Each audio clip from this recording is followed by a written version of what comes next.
सभी को नमस्कार। मंच पे बैठे हुए हमारे मार्गदर्शक माननीय भाई साहब, हमारी परंपरा में बड़े लोग को नाम देना मना किया जाता है, इसलिए मैं नाम नहीं दे रहा। और जितने लोग मंच पे हमारे बैठे हुए हैं, professor DC Rai ji, professor Malvika जी,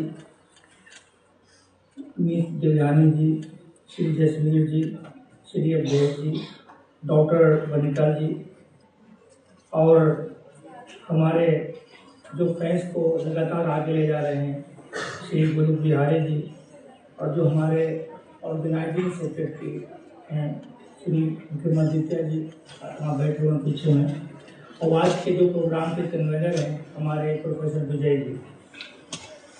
क्योंकि टॉपिक ऐसा है, culture, climate, history, lesson from the Bharat. इसका ये मतलब हुआ कि भारत से हमें लेसन लेनी चाहिए और सबक सीखनी चाहिए, और इसीलिए मुझे लगता है कि ये थीम रखा गया। इसीलिए मैं थोड़ा सा एंशिएंट पीरियड में आपको प्राचीन भारत में ले जाना चाहूँगा, और मैं अपनी भाषा में ही बात करूँगा। अगर हम बात करते हैं सबसे पहले इंडस वैली सिविलाइजेशन की, जो पीरियड हमारा 2500 BC से लेकर के 1900 BC तक है, वहां से आप देखेंगे तो भारत की संस्कृति, भारत की सभ्यता वहां से लगातार चलती आ रही है। और उस इंडस वैली सिविलाइजेशन के टाइम में आप पूरा हिस्ट्री उठा के देख लीजिए, कहीं भी एक एग्जाम्पल नहीं मिलेगा आपको कि भारत ने किसी दूसरे देश पे आक्रमण किया है, बल्कि हमारा अपना सिविलाइजेशन, अपनी कल्चर, अपनी संस्कृति होने के बावजूद हमने उनसे ट्रेड किया है, व्यापार किया है, और हिस्टोरिकल और कल्चरल कनेक्टिविटी हमने उनसे रखा है। साथ साथ जहां जहां इंडस वैली सिविलाइजेशन से अभी तक जो जरूरत पड़ी दूसरे देशों की, तो हमने उनकी सहायता किया है। अब प्राचीन भारत को उठा के हिस्ट्री देख ले, हमारे चाहे वो नेवी फोर्स हो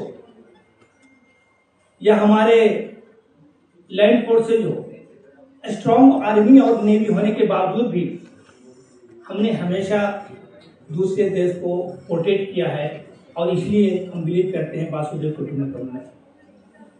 क्यों ऐसा करते हैं कि हम लोग बिलीव करते हैं one earth, one family and one future. फिर और थोड़ा सा आगे बढ़ते हैं वैदिक पीरियड में, जिसका पीरियड है 1500 से लेकर के 600 BC। वैदिक पीरियड में बहुत सारे डिस्कवरी हुई, आविष्कार हुए बहुत सारी चीजों को। इवन कि हमारा ट्रेड और बढ़ता गया, इतना आगे बढ़ा हमारा ट्रेड कि आप मिडिल ईस्ट कंट्री को उठा के देखिए, आज हमें बेसिकली हम लोग कहते हैं यूरोपियन कंट्री को आप उठा के देख लीजिए, south Asia, south Asia country को उठा कर देख लीजिए, उनके ट्रेडर्स हमारे यहाँ आते थे। अब वो सेटल होते थे मालाबार, कोरंगडोर, और इस तरह से कोस्टल रीजन में वो शिप के थ्रू और हमारे नदी के और महासागर के थ्रू वो आते थे और हमारे ट्रेड करते थे। उस जमाने में सिर्फ ट्रेड नहीं करते थे बल्कि हमारा कल्चर और जो हमारी संस्कृति है वो हमारे यहाँ से लेके जाते थे और वो अपने देश में उसको फैलाते थे। ये बहुत सारे एग्जाम्पल आपको मिल जाएंगे, और मैं इसलिए कह रहा हूँ यहाँ पे कि जब जब मैंने वेस्ट एशिया कंट्री में मैंने विजिट किया है, ये सारे एग्जाम्पल्स हमें देखने को वहां पे मिला है। यूरोपियन कंट्री में आप चले जाएंगे, इसका बेस्ट एग्जाम्पल आपको मिल जाएगा। उसी तरह से हम आगे थोड़ा और बढ़ते हैं, महाजनपदा पीरियड की जब बात करते हैं, जो 645 BC है। 16 मेजर किंगडम्स उस जमाने में थे, और मगध एम्पायर सबसे इन्फ्लुएंशियल एम्पायर थे उस जमाने में उभर कर आया। उसके बावजूद भी हम अपने टेरिटरी के दायरे में ही रहे।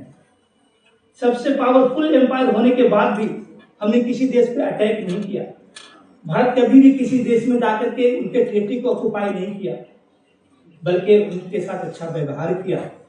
हमने अपने ट्रेड को फ्लोरिश किया, हमने अपने कल्चर को आगे बढ़ाया और हमने हिस्टोरिकल लिंकेज उनको बताया, क्योंकि उस जमाने में कोई बाउंड्री नहीं थी। आज जो कॉन्सेप्ट ऑफ सॉवरेनिटी की आज हम बात करते हैं, उस जमाने में वैसा कॉन्सेप्ट नहीं था। कोई वीजा हम लोग लेके बाहर नहीं जाते थे, बल्कि बोट से, शिप से उठते थे और दूसरे कंट्री में चले जाते थे। तो इस टाइप के हमारे कल्चर रिलेशन और हिस्टोरिकल कनेक्टिविटी हमारे एंशिएंट पीरियड से मिलता है। और हम थोड़ा सा पीछे बढ़ते हैं, मौर्यन एम्पायर, जिनका पीरियड 322 बीसी से 195 बीसी है। उस पीरियड में अगर आप बात करेंगे सम्राट Ashok, he is the one of the powerful ruler during that time.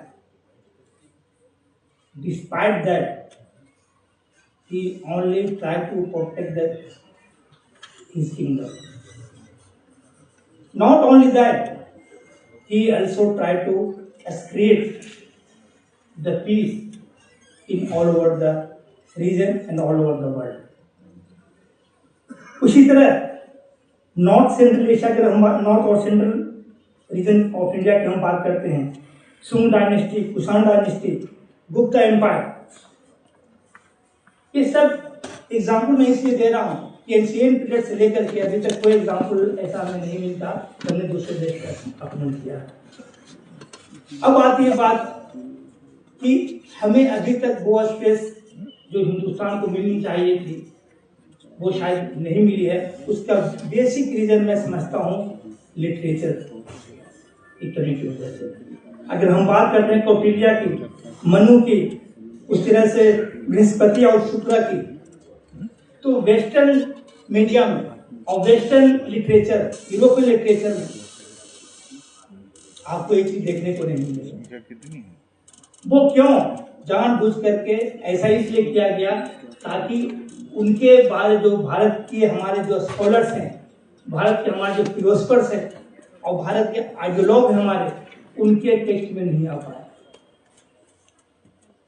आप थोड़ा सा ग्रीक पॉलिटिकल थिंकर की जब आप बात करते हैं, प्लेटो, अरिस्टोटिल, सोक्रेटिस, थ्रेसिमेकस, सिफालस, इनके सारे एग्जाम्पल आपको वहां पे मिलेंगे और इनके टेक्स्ट बुक में मेंशन मिलेगा। लेकिन अगर हम बात करते हैं मनु की और बात करते हैं व्यास की, तो उनके टेक्स्ट बुक में नहीं मिलेंगे।